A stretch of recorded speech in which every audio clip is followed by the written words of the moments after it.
Good morning friends. आज हम लोग इमरजेंसी प्रोविजंस ऑफ कॉन्स्टिट्यूशन के बारे में समझेंगे कि इमरजेंसी प्रोविजन वास्तविकता में है क्या।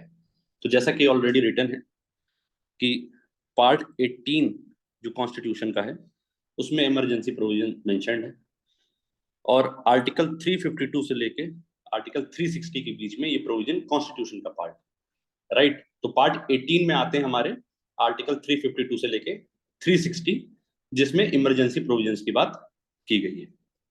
चलिए देखते हैं आगे। सबसे पहला क्वेश्चन जो आता है हमारे मन में जब हम इमरजेंसी प्रोविजंस के पढ़ना शुरू करते हैं कि what are the emergency provisions.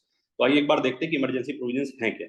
तो इमरजेंसी प्रोविजंस आर टूल, ध्यान दीजिएगा यहाँ पर मैंने टूल शब्द का उपयोग किया है, यूज किया है। So emergency provisions are tool which can be used by president in some unforeseen circumstances. कैसे circumstances? Unforeseen circumstances मतलब कुछ ऐसी परिस्थितियां या ऐसी circumstances जो अचानक आ गई हैं, ठीक है। Unforeseen circumstances to convert federal structure of the state to unitary without formal amendment of the constitution, ठीक है। तो हम ऐसे कह सकते हैं कि फॉर्मल अमेंडमेंट के बिना हम एक फेडरल स्ट्रक्चर को यूनिटी स्ट्रक्चर में कैसे बदल सकते हैं। तो उसका आंसर होगा कि इमरजेंसी प्रोविजन का यूज करके। अच्छा, इसमें जो कीवर्ड्स मैंने यूज किए हैं उसको एक बार समझ लेते हैं। तो पहला सबसे पहले जो मैंने यूज किया वो है टूल। तो टूल क्यों है? जाहिर सी बात है कि ये एक तरीके का प्रोविजन है, एक तरीके का यंत्र है जिसको इस्तेमाल करता है राष्ट्रपति, प्रेसिडेंट जिसको इस्तेमाल करता है जब कोई ऐसी सिचुएशन आ जाती है जिसमें प्रेसिडेंट को लगता है कि अब जो सेंटर है उसके पास ज्यादा पावर हो जानी चाहिए या ज्यादा पावर होनी चाहिए। क्यों? क्योंकि कुछ ऐसी सर्कमस्टांसेस आ गई जिससे शायद स्टेट डील ना कर पाए, ठीक है। क्लियर हो रही है चीज? तो सबसे पहली बात है इसमें कि प्रेसिडेंट, जब दूसरा जो शब्द है यहाँ पे प्रेसिडेंट, ये चीज मुझे लगता है आप लोगों को क्लियर होगी कि प्रेसिडेंट ये कॉल लेता है, ठीक है। अब यहाँ जब प्रेसिडेंट लिखा है तो ये चीज मैं क्लियर कर देता हूँ और हमको ऑलरेडी पता भी है कि जब हम प्रेसिडेंट की बात कर रहे हैं यहाँ पे तो उसका मतलब प्रेसिडेंट अपनी डिस्क्रिशन पे इसको नहीं कर रहा है, अपने विवेक पर इसको नहीं कर रहा है। रादर वो प्रेसिडेंट कैसे कर रहा है, आपने पढ़ा होगा आर्टिकल 52 तो जब हम आर्टिकल 74 के साथ पढ़ते हैं तो रिजल्टेंट क्या निकलता है? रिजल्टेंट ये निकलता है कि president shall act on aid and advice of council of ministers, ठीक है। काउंसिल ऑफ मिनिस्टर की एड एंड एडवाइस पे राष्ट्रपति काम करता है। हालांकि 44th कॉन्स्टिट्यूशनल अमेंडमेंट में ऐसा कर दिया गया था कि प्रेसिडेंट रिकंसिडरेशन के लिए भेज सकता है एडवाइस को, लेकिन अगर वो एडवाइस वापस टेंडर की जाती है काउंसिल ऑफ मिनिस्टर के द्वारा फिर से, तो क्या होगा? प्रेसिडेंट के ऊपर वो एड एंड एडवाइस बाइंडिंग होगी। तो समझिएगा ये प्रेसिडेंट की डिस्क्रिशन पे नहीं है इमरजेंसी पावर प्रेसिडेंट की। हम भले यहां पर प्रेसिडेंट लिख रहे हैं क्योंकि जितने भी एग्जीक्यूटिव एक्शंस होते हैं वो प्रेसिडेंट के नाम पे लिए जाते हैं, राइट। लेकिन वास्तविकता में वो डिसीजंस लेता कौन है? वो यूनियन गवर्नमेंट लेती है। तो यहां पर प्रेसिडेंट का मतलब क्या है कि prime minister aid and advice करेगा प्रेसिडेंट को क्या करने के लिए? इमरजेंसी लगाने के लिए, अगर कोई अनफोर्सीन सर्कमस्टांसेस आ जाती है तो, ठीक है। अब दो शब्द इसमें और है, इसको भी समझ लेते हैं ब्रीफली। फेडरल और यूनिटरी। फेडरल और यूनिटरी। तो फेडरल मतलब क्या होता है? वैसे तो बहुत डिटेल्ड चैप्टर है लेकिन छोटे में समझ लेते हैं कि फेडरल स्ट्रक्चर मतलब जहां पर सेंटर और स्टेट दोनों पावर शेयर कर रहे हैं। कॉन्स्टिट्यूशन का कौन सा प्रोविजन हमें ये बताता है? शेड्यूल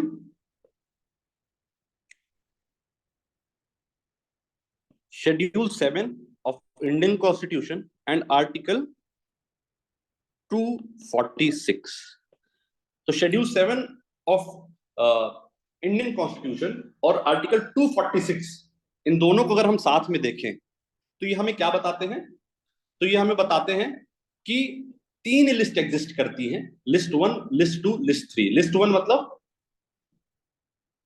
सेंट्रल लिस्ट, लिस्ट 2 मतलब स्टेट लिस्ट, लिस्ट 3 मतलब कंकरेंट लिस्ट। ठीक, सेंट्रल लिस्ट पे यूनियन, या सेंट्रल लिस्ट कह लीजिए, यूनियन लिस्ट कह लीजिए, तो उस लिस्ट पे कौन, उसमें वो सब्जेक्ट्स दिए रहते हैं जिसपे सेंटर लॉ बना सकता है, ठीक है, जिसको यूनियन लिस्ट कहते हैं। और सेकंड लिस्ट कौन सी होती है? स्टेट लिस्ट, जिसपे स्टेट लॉ बना सकता है। और थर्ड होती है कॉन्करेंट लिस्ट, जिसपे दोनों सेंट्रल और स्टेट लॉ बना सकते हैं। तो जब यहां लिखा हुआ है फेडरल, तो फेडरल मतलब क्या होता है कि जो यूनियन लिस्ट है जिसमें सब्जेक्ट्स हैं उन पर यूनियन लॉ बनाएगा, और जो स्टेट लिस्ट है उस पर स्टेट बनाएगा। ऐसा जो स्ट्रक्चर होता है उसको फेडरल स्ट्रक्चर कहते हैं। अब ये स्ट्रक्चर हम क्या बात कर रहे हैं, इमरजेंसी में कैसे हो जाता है? इमरजेंसी में कन्वर्ट हो जाता है यूनिटरी स्ट्रक्चर में। अब यूनिटरी स्ट्रक्चर मतलब क्या हो गया? यूनिटरी स्ट्रक्चर मतलब जहां पर सेंटर को पावर मिल जाती है स्टेट के सब्जेक्ट्स पे भी लॉ बनाने की। हमने अभी पहले ही बोला था कि अचानक कोई ऐसी सर्कमस्टांसेस आ गई जिसकी वजह से क्या करना पड़ा, जिसकी वजह से पावर जो है चली गई, प्रेसिडेंट को पावर सेंटर को देनी पड़ी, या अपने हाथ में लेनी पड़ी, यूनियन के हाथ में लेनी पड़ी। ठीक है, तो इसका मतलब अगर मैं दूसरे लिटरल सेंस में बात करूं तो सीधा सीधा मतलब है कि पावर जो है, जो स्टेट लिस्ट में जो सब्जेक्ट है उसपे पावर मिल गई सेंटर को लॉ बनाने की। ठीक है, तो ये पूरा इसका मतलब है। तो इमरजेंसी प्रोविजन कुछ भी नहीं है, ये सिर्फ प्रोविजन है फेडरल स्ट्रक्चर को यूनिटरी स्ट्रक्चर में बदलने के लिए। आगे बढ़ते हैं, देखते हैं टाइप्स ऑफ इमरजेंसी क्या क्या है। टाइप्स ऑफ इमरजेंसी 3 तरीके की होती है, जैसा कि लिखा हुआ है, नेशनल इमरजेंसी, प्रेसिडेंट्स रूल और फाइनेंशियल इमरजेंसी। अब नेशनल इमरजेंसी क्या है? तो आर्टिकल 352 इसकी बात करता है। आर्टिकल 352 कहता है proclamation of emergency when president is satisfied, president is satisfied that security of India और any part of the territory is threatened. अगर प्रेसिडेंट सेटिस्फाइड है, उसको लगता है, दोबारा से मैं रिमाइंड करा दे रहा हूं, प्रेसिडेंट मतलब जो हमने बात की, प्राइम मिनिस्टर जो कि प्रेसिडेंट को, और काउंसिल मिनिस्टर की मदद से प्राइम मिनिस्टर जो प्रेसिडेंट को एड एंड एडवाइस कर रहा है। ठीक है, तो आर्टिकल 352 में अगर प्रेसिडेंट सेटिस्फाइड है कि सिक्योरिटी ऑफ इंडिया और any part of the territory, अगर भारत की सिक्योरिटी या किसी भी भारत के पार्ट की सिक्योरिटी थ्रेट में है, तो प्रोक्लेमेशन ऑफ इमरजेंसी, जिसको हम नेशनल इमरजेंसी के नाम से भी जानते हैं, उसको जो है प्रेसिडेंट लागू कर सकता है या प्रोक्लेम कर सकता है। अब 2 चीजें इसमें हमें ध्यान देना है इस पूरे स्टेटमेंट में। नंबर 1 जो मैंने हाईलाइट किया हुआ, प्रोक्लेमेशन ऑफ इमरजेंसी, तो यहां पर नेशनल इमरजेंसी शब्द नहीं लिखा हुआ है, क्या लिखा हुआ है? Proclamation of emergency. तो जब भी हम प्रोक्लेमेशन ऑफ इमरजेंसी बोलेंगे तो वो अंडरस्टूड है, हमें क्या मानना है कि नेशनल इमरजेंसी की बात हो रही है। ठीक है, जब भी हम प्रोक्लेमेशन ऑफ इमरजेंसी की बात करेंगे तो किसकी बात हो रही है? नेशनल इमरजेंसी की बात हो रही है, राइट। तो एक तो ये चीज ध्यान देनी है कि प्रोक्लेमेशन ऑफ इमरजेंसी। सेकेंडली क्या है, इसी स्टेटमेंट से अगर आप ध्यान देंगे तो निकल के आती है एक और चीज कि नेशनल इमरजेंसी कहां पर लग सकती है। अगर हम दोबारा पढ़े तो क्या लिखा हुआ है कि सिक्योरिटी को थ्रेट कहां हो सकता है? पूरे इंडिया को भी हो सकता है, और किसको हो सकता है? पार्ट ऑफ इंडिया में भी हो सकता है। मतलब पूरे इंडिया में भी थ्रेट हो सकता है और पार्ट में भी हो सकता है। यानी इमरजेंसी, इसी हम स्टेटमेंट से अगर हम रिड्यूस करें तो हम क्या निकाल सकते हैं कि इमरजेंसी हम कहां लगा सकते हैं? इमरजेंसी हम पूरे इंडिया में भी लगा सकते हैं, और कहां लगा सकते हैं? एक पार्ट में भी लगा सकते हैं इमरजेंसी। तो ये टेरिटोरियल ज्यूरिसडिक्शन हो गया कि इमरजेंसी हम कहां पर लगा सकते हैं। तो ये 2 चीज इससे निकल के आ रही है। क्लियर? दूसरी इमरजेंसी होती है जिसको हम प्रेसिडेंट्स रूल के नाम से जानते हैं। ठीक है, प्रेसिडेंट रूल के नाम से हम जानते हैं। तो अब प्रेसिडेंट रूल क्या है? तो आइए पढ़ते हैं। आर्टिकल 356 इसकी बात करता है। 356 क्या कहता है? Provision in case of failure of constitutional machinery. बहुत इंपॉर्टेंट शब्द है फेलियर। कब? किस चीज का फेलियर? कॉन्स्टिट्यूशनल मशीनरी का फेलियर, इसकी बात कर रहे हैं। ठीक है, provision in case of failure of constitutional machinery subject to satisfaction of president on the report of governor और अदरवाइज। यानी अगर प्रेसिडेंट सेटिस्फाइड है कि कोई एक पर्टिकुलर स्टेट है, कोई एक पर्टिकुलर स्टेट है जो क्या नहीं कर पा रहा है, अपने कॉन्स्टिट्यूशनल ऑब्लिगेशंस को पूरा नहीं कर पा रहा है, तो वहां पर प्रेसिडेंट रूल लगाया जा सकता है। ठीक है, अब इसको हम क्या कहते हैं? 2-3 चीजें यहां नोट कर लीजिए, मैं बता देता हूं। Number 1, presidents rule. अब फेमसली इसको प्रेसिडेंट्स रूल कहते तो हैं, लेकिन ऐसा टर्म कॉन्स्टिट्यूशन में कहीं पर भी नहीं लिखा है। सेकंड पॉइंट, इसको क्या कहते हैं? एक तो प्रेसिडेंट रूल हो गया, दूसरा कहीं कई बार आप पढ़ोगे तो इसको स्टेट इमरजेंसी भी कहते हैं, स्टेट इमरजेंसी।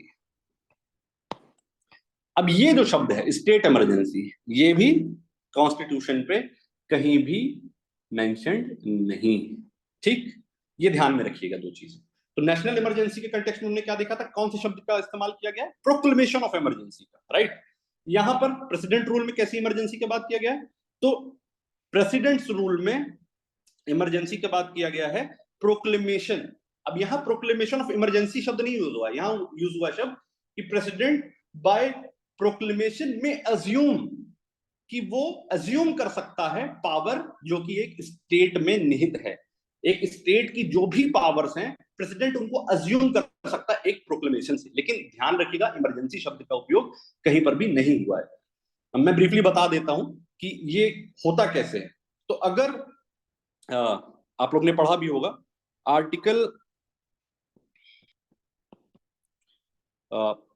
256 और 257 में कुछ डायरेक्शंस हैं जो कि सेंटर इशू कर सकता है स्टेट के लिए, ठीक है? जैसे भाई उसने डायरेक्शन इशू कर दिया कि अपने कम्युनिकेशन की कंस्ट्रक्शन और maintenance, communication means of communication की कंस्ट्रक्शन और मेंटेनेंस आपको देखनी है उसको, जो है, या फिर रेलवे को मेंटेन करने के लिए या कंस्ट्रक्ट करने के लिए कोई दे दिया, गाइडलाइन दे दिया, या फिर एक डायरेक्शन दिया कि आपको पार्लियामेंट्री लॉ जो है उनका सही से आपको इम्प्लीमेंटेशन करना है अपनी स्टेट में। ये कुछ 256 में और 257 में इन दोनों चीजों की, तीनों चीजों की बात की गई, ठीक है? तो अगर ऐसा करता है स्टेट, लेकिन मतलब सेंटर, लेकिन स्टेट इसको कंप्लाई कर नहीं कर पाता, मतलब कंप्लाई करने में फेल हो जाता है, तो आर्टिकल 365 बहुत इंपॉर्टेंट आर्टिकल है, इसको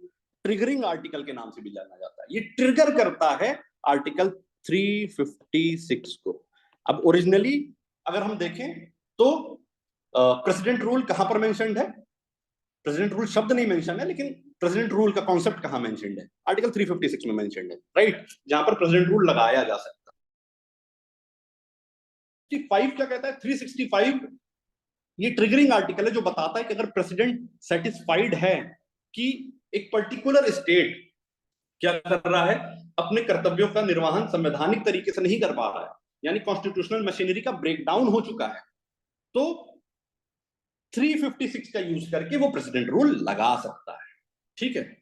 मुझे लग रहा है ये क्लियर होगा, बाकी डिटेल में जब हम पढ़ेंगे प्रेसिडेंट रूल तो इसको समझेंगे। तीसरी तरीके की इमरजेंसी कौन सी है? Financial emergency. अच्छा, एक चीज और है कि इसको कहीं कहीं पर कॉन्स्टिट्यूशनल इमरजेंसी भी बोल देते हैं। क्यों? क्योंकि कॉन्स्टिट्यूशनल मशीनरी का फेलियर हो रहा है, इसलिए उसको कॉन्स्टिट्यूशनल इमरजेंसी भी बोल देते हैं, ठीक है? हालांकि अगर देखा जाए तो ये तीनों इमरजेंसियां ही कॉन्स्टिट्यूशन में मेंशन्ड है, तो तीनों ही कॉन्स्टिट्यूशनल है, लेकिन जो मतलब प्रोमिनेंट है, जो आम बोलचाल की भाषा में बोला जाता है, मैं वो कह रहा हूं। लेकिन ये ध्यान रखिए कि 356 में किसी भी तरीके की इमरजेंसी मेंशन नहीं है।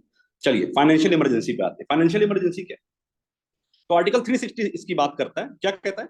इफ फाइनेंशियल स्टेबिलिटी और क्रेडिट ऑफ इंडिया और any other part is threatened subject to satisfaction of president, यानी अगर राष्ट्रपति को लगता है कि क्या दिक्कत है, फाइनेंशियल स्टेबिलिटी या क्रेडिट ऑफ इंडिया में कोई प्रॉब्लम आ रही है किसी भी तरीके की, यानी फाइनेंस से संबंधित कोई समस्या आ रही है, जैसे फॉर एग्जांपल बीओपी क्राइसिस हो गया भारत में, आपने देखा होगा 1991 में बीओपी क्राइसिस आया था। हालांकि उस टाइम फाइनेंशियल इमरजेंसी लगाई नहीं गई थी। फाइनेंशियल इमरजेंसी एक ऐसी इमरजेंसी है जिसका उपयोग अभी तक, जिसका यूज अभी तक इंडिया में नहीं किया गया है। तो जैसे बीओपी क्राइसिस आ गया या कोई एडवर्स सिचुएशन आ गई, जैसे आप पाकिस्तान में भी सिचुएशन चल रही थी, IMF से भी तो लोन मिल गया उनको, लेकिन उसके पहले जो सिचुएशन चल रही थी, तो ऐसी सिचुएशन जहां पर एकदम फाइनेंशियल क्रंच हो जाए, जहां पर लगे कि अब देश कैसे चलेगा, वो डेली का खर्चा निकालना मुश्किल हो रहा है एक कंट्री को चलाने के लिए, तो वहां पर ऐसे फाइनेंशियल इमरजेंसी के प्रोविजंस लाए जा सकते हैं, राइट? आगे बढ़ते हैं। आज हम लोग नेशनल इमरजेंसी डिटेल में कवर करेंगे। तो सबसे पहले देखते हैं कि नेशनल इमरजेंसी क्या है। नेशनल इमरजेंसी, ठीक है। तो सबसे पहले हम देखते हैं कि ग्राउंड्स क्या हैं, ठीक है, नेशनल इमरजेंसी के। तो हमने समझ लिया क्या है नेशनल इमरजेंसी का, बेसिक इंट्रोडक्शन मैंने आपको दे दिया। अब देखते हैं ग्राउंड्स क्या है। तो क्या कौन कौन से ग्राउंड है? वॉर, एक्सटर्नल एग्रेशन और armed rebellion, right. War, external aggression और आर्म्ड रिबेलियन, ये तीन कंडीशन अगर हैं तो प्रेसिडेंट क्या कर सकता है? He can proclaim the emergency. Emergency वो लगा सकता है क्या? अगर वॉर हुआ है, एक्सटर्नल एग्रेशन हुआ है, या फिर आर्म्ड रिबेलियन हुआ है, ठीक है। अब वॉर और एक्सटर्नल एग्रेशन को कई सारी बुक्स में आप देखेंगे एक्सटर्नल इमरजेंसी का नाम दिया गया है। नाम से क्लियर है क्यों एक्सटर्नल? क्योंकि वॉर या एक्सटर्नल एग्रेशन, बाहर से दूसरे स्टेट से हमारा कोई कॉन्फ्लिक्ट चल रहा है। और आर्म्ड रिबेलियन जो है, इसको इंटरनल इमरजेंसी का नाम दिया गया है। हालांकि कॉन्स्टिट्यूशन में ऐसा कहीं भी नहीं मेंशन्ड है, लेकिन कुछ बुक्स ये टर्मिनोलॉजी यूज करती हैं, that's why I am telling you, right. अब क्या है? वॉर, एक्सटर्नल एग्रेशन और आर्म्ड रिबेलियन, ये तीन कंडीशन है जिसमें नेशनल इमरजेंसी प्रोक्लेम की जा सकती है।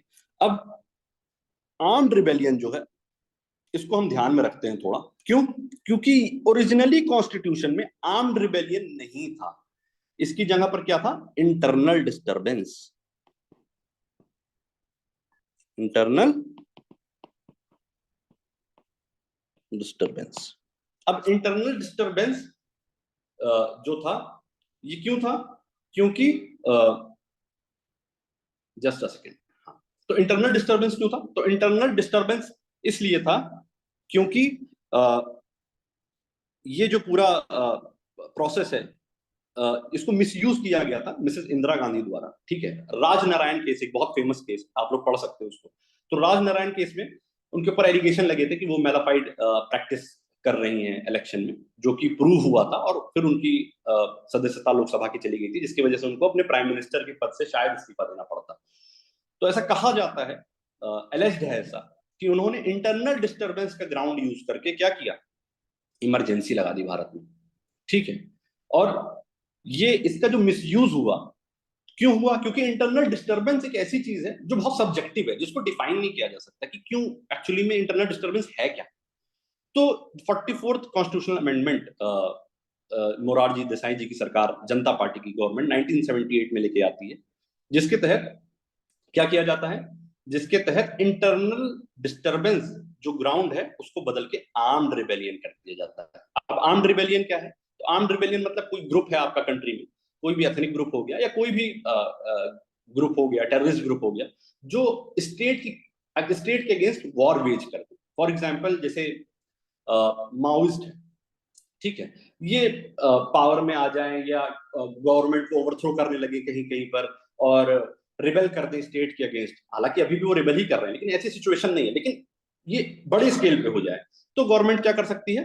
तो government internal disturbance, sorry, armed rebellion को देखते हुए इमरजेंसी, नेशनल इमरजेंसी लगा सकती। कहां लगा सकती? पूरे इंडिया में भी या एक स्पेसिफिक पार्ट में भी।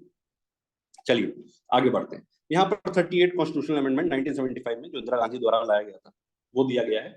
तो एक दो प्रोविजन इसमें थे, बहुत इंपॉर्टेंट नहीं है, लेकिन हाँ, क्योंकि 1971 में ऑलरेडी इंडो पाकिस्तान, इंडो पाक वॉर में जो इमरजेंसी चल रही थी, तो वो एंड नहीं की गई थी, उसको रिवोक नहीं किया गया था। 1975 में ये दोबारा इन्होंने प्रोक्लेम किया इमरजेंसी। तो इन्होंने एक प्रोविजन इसमें बना दिया कि अगर ऑलरेडी कोई इमरजेंसी चल भी रही है, तो हम इमरजेंसी, एक दूसरी इमरजेंसी, हम फ्रेश इमरजेंसी लेकर आ सकते हैं, इमरजेंसी को हम लगा सकते हैं। एक तो ये प्रोविजन था, और दूसरा था कि जो ये इंपॉर्टेंट है थोड़ा, कि ये जो इमरजेंसी प्रोविजन है, ये जुडिशियल रिव्यू से इम्यून होगा। अब जुडिशियल रिव्यू क्या है? न्यायिक समीक्षा। कि कोर्ट जो है वो इस मामले में देख नहीं पाएगी कि ये इमरजेंसी सही ग्राउंड्स पे लगाई गई है या गलत ग्राउंड्स पे लगाई गई है। मेलाफाइड इंटेंशन तो नहीं था कहीं इमरजेंसी लगाने का, ये नहीं कर सकते। ऐसा 38 कॉन्स्टिट्यूशनल अमेंडमेंट है। हालांकि 44th कॉन्स्टिट्यूशनल अमेंडमेंट 1978, ये एक बहुत लैंडमार्क कह लीजिए अमेंडमेंट एक्ट थी, जिसने इमरजेंसी का पूरा स्ट्रक्चर चेंज कर दिया। हम कोशिश करेंगे समझने की, ठीक है। तो 44th कॉन्स्टिट्यूशनल अमेंडमेंट एक्ट 1978 क्या करता है? कि हमने पहली बात की इंटरनल डिस्टर्बेंस को आर्म्ड रिबेलियन से रिप्लेस कर देता है क्योंकि मिसयूज किया गया था। दूसरा क्या करता है, एक बहुत इंपॉर्टेंट कैबिनेट शब्द को इंक्लूड कर देता है आर्टिकल 352। और ध्यान देने वाली बात है कि कैबिनेट शब्द और कहीं पर लिखा भी नहीं, चाहे वो आर्टिकल 74 हो 75 हो, कहीं पर भी हर जगह काउंसिल ऑफ मिनिस्टर लिखा हुआ है, लेकिन आर्टिकल 352 में क्या लिखा हुआ है, कैबिनेट वर्ड लिखा हुआ है। इसकी जरूरत क्यों पड़ी, क्योंकि इंदिरा गांधी ने जब इमरजेंसी लगाई थी तो उन्होंने प्रेसिडेंट को जब प्रोक्लेम करने को इमरजेंसी कहा था तो उन्होंने अपने डिस्क्रिप्शन पे खुद ही बोल दिया था, कैबिनेट से कोई उसकी बातचीत नहीं की। अब 352 में कैबिनेट शब्द यूज करने का क्या मतलब है, तो आर्टिकल 352 में कैबिनेट वर्ड डाला गया और बोला गया कैबिनेट की अप्रूवल से प्राइम मिनिस्टर एक रिटन डॉक्यूमेंट देगा प्रेसिडेंट को, जिसके बाद प्रेसिडेंट क्या करेगा, इमरजेंसी लगा पाएगा। ठीक है, तो इससे पहले कैबिनेट का रोल नहीं था, अब कैबिनेट का भी रोल इसमें डाल दिया गया। क्यों, just for checks and balances, कि प्राइम मिनिस्टर जो है ऐसा ना हो कि ऑटोक्रेटिकली काम करने लगे, राइट। और आखिरी है कि जो 38 कॉन्स्टिट्यूशनल अमेंडमेंट में जुडिशियल रिव्यू की पावर कर्ब कर दी थी कि इमरजेंसी के प्रोविजन को नहीं देख सकते, उसको वापस ले आया 44th कॉन्स्टिट्यूशनल अमेंडमेंट पे, कि कोर्ट अब देख सकती है कि जो जुडिशियल रिव्यू जो इमरजेंसी लगी है उसको उसके पीछे जो इंटेंशन था कहीं मेलाफाइड तो नहीं था, ये कर दिया 44th कॉन्स्टिट्यूशनल अमेंडमेंट ने। ठीक है, अब आगे देखते हैं पार्लियामेंट्री अप्रूवल एंड ड्यूरेशन। तो अब प्रोविजन समझ लेते हैं क्या है। तो सबसे पहला है proclamation must be approved by both the houses with in 1 month of issue. Both the houses with in 1 month of issue कहने का मतलब ये कि जब भी इमरजेंसी प्रोक्लेम की जाएगी उससे 1 महीने के अंदर अंदर क्या करना होगा, दोनों हाउसेस को अप्रूव करना होगा। अप्रूव नहीं होगा अगर, तो emergency will cease to exist, खत्म हो जाएगी इमरजेंसी। ठीक है, अब जैसा यहां लिखा भी हुआ है रिड्यूस्ड बाय 44th कॉन्स्टिट्यूशन। अब ओरिजिनली कॉन्स्टिट्यूशन में क्या था, 2 महीने का समय था कि 2 महीने के भीतर, 2 महीने के अंदर ही अंदर दोनों हाउस अप्रूव कर सकते हैं, लेकिन अभी क्या हो गया, उसको घटा के 44th कॉन्स्टिट्यूशनल अमेंडमेंट ने 1 कर दिया। ठीक है, 1 महीना कर दिया। अब एक कंडीशन ये भी हो सकती है, जो कि सेकंड पॉइंट हमारा कह रहा है, कि लोकसभा सेशन में ही नहीं है। ठीक है, अब लोकसभा अगर सेशन में नहीं है तो क्या होगा, जब भी वो सेशन में वापस लौट के आएगी। अब सेशन में नहीं है इसका मतलब क्या होता है, पहले मैं बता देता हूं। या तो वो डिसॉल्व्ड है, या तो जब इमरजेंसी प्रोक्लेम की गई वो तभी डिसॉल्व्ड थी, और या प्रोक्लेमेशन के 1 महीने के अंदर जब उसको अप्रूव करना था उस दौरान वो जो है डिसॉल्व हो गई। तो अगर ऐसा है तो जब भी लोकसभा दोबारा से सेशन में आएगी तब से 30 डेज के अंदर क्या करना होगा, लोकसभा को अप्रूवल देना होगा इमरजेंसी को, सब्जेक्ट टू व्हाट, कि राज्यसभा ने ऑलरेडी ही अप्रूवल दे दिया हो। अब राज्यसभा की क्यों अप्रूवल यहां रिक्वायर्ड है, समझिएगा, क्योंकि राज्यसभा कभी डिसॉल्व नहीं होती। Rajya Sabha is a permanent house, वो लगातार सेशन में रहता है, परमानेंटली सेशन में रहता है। तो डिसॉल्व कौन सा हो सकता है, लोकसभा। तो लोकसभा के लिए तो ये कंडीशन बना दी गई कि भाई साहब अगर ये इन केस नहीं हुआ तो 1 महीने का, जब ये दोबारा आएंगे लौट के तो 1 महीने का टाइम इनको दे दिया गया। लेकिन भाई राज्यसभा तो परमानेंटली एग्जिस्ट करता है, तो अगर राज्यसभा परमानेंटली एग्जिस्ट कर रहा है तो उसको क्यों टाइम देना। तो राज्यसभा को कितने दिन में करना होगा, उसी 1 महीने में करना होगा। तो अगर राज्यसभा ने 1 महीने के अंदर अंदर परमिशन दे दी और लोकसभा नहीं है, तो लोकसभा जब भी आएगी उसको फिर 30 दिन का टाइम मिल जाएगा वो करने के लिए, अप्रूव करने के लिए। क्लियर हो रही है चीज। तीसरा क्या है कि इनडेफिनेटली एक्सटेंड की जा सकती है, इनडेफिनेटली एक्सटेंड की जा सकती है। ठीक है, कब, हर 6 महीने पे अप्रूवल लेना पड़ेगा। अब ये जो प्रोविजन है ये 44th कॉन्स्टिट्यूशनल अमेंडमेंट द्वारा ऐड किया गया। तो एक चीज याद रखिएगा, कभी भी एग्जाम में अगर ऐसा क्वेश्चन आ जाए जहां पर आपको लग रहा है कि कोई सेफगार्ड या स्टेट के ऊपर कंट्रोल करने का कोई प्रोविजन है, समझिएगा बात को। सारे I am not saying that it is universally true, but in majority of the cases if you are getting confused, और वहां पर आपको स्टेटमेंट एक आता है जहां पर आपको लग रहा है कि स्टेट को कंट्रोल किया जा रहा है, इमरजेंसी प्रोविजन में कुछ ऐसे प्रोविजन है जो स्टेट को कंट्रोल कर रहे हैं, तो ज्यादातर प्रोविजन वो 44th कॉन्स्टिट्यूशनल अमेंडमेंट में ही डाले गए। ये ध्यान रखिएगा, यहां पर हम चांस ले सकते हैं। तो ये क्या कहता है कि हर 6 महीने पे अप्रूव करना पड़ेगा, और ये हर जो 6 महीने पे अप्रूवल करना पड़ेगा, ये कब तक कर सकते हैं? इनडेफिनेटली कर सकते हैं। यानी अगर इमरजेंसी एक बार लग गई और हर 6 महीने पे पार्लियामेंट अप्रूव कर रही है, तो क्या होगा? लगातार इमरजेंसी चलती जाएगी। और आखिरी क्या है, बहुत इंपॉर्टेंट पॉइंट है, स्पेशल मेजोरिटी। अब 44th कॉन्स्टिट्यूशनल अमेंडमेंट देखिए, फिर मैं बोल रहा था वही चीज कि 44th कॉन्स्टिट्यूशनल अमेंडमेंट क्यों जरूरी है, क्योंकि ये क्या कर रहा है? एक रिस्ट्रेंट कॉज कर रहा है, स्टेट को कंट्रोल करने की कोशिश कर रहा है। तो पहले क्या था कि प्रोक्लेमेशन ऑफ इमरजेंसी जो थी वो दोनों हाउस के सिंपल मेजोरिटी से पास हो सकता था। सिंपल मेजोरिटी मतलब क्या होता है? यानी half of the member present and voting, इससे हो सकता था। इसको बदल के क्या कर दिया? स्पेशल मेजोरिटी कर दिया। तो आइए एक बार समझ लेते हैं, छोटे में समझा देता हूं कि स्पेशल मेजोरिटी क्या है, सिंपल मेजोरिटी क्या है। अब फॉर एग्जांपल, अगर किसी हाउस में मान लीजिए लोकसभा में 543 मेंबर्स हैं, पहले 545 थे, अब 543 हो गए 104th कॉन्स्टिट्यूशनल अमेंडमेंट के बाद। अब 543 में से 400 लोग हैं जो क्या हैं? प्रेजेंट एंड वोटिंग हैं। तो इसका हाफ यानी कितना हो गया? 200। तो 200 से ज्यादा लोग अगर 44th कॉन्स्टिट्यूशनल अमेंडमेंट के पहले इसको अप्रूव कर देते, तो इमरजेंसी क्या होती? इमरजेंसी लागू रहती। लेकिन अभी इन्होंने क्या कर दिया? Special majority. और ये जो मेजोरिटी है बहुत रिजिड मेजोरिटी है, देखते हैं क्यों।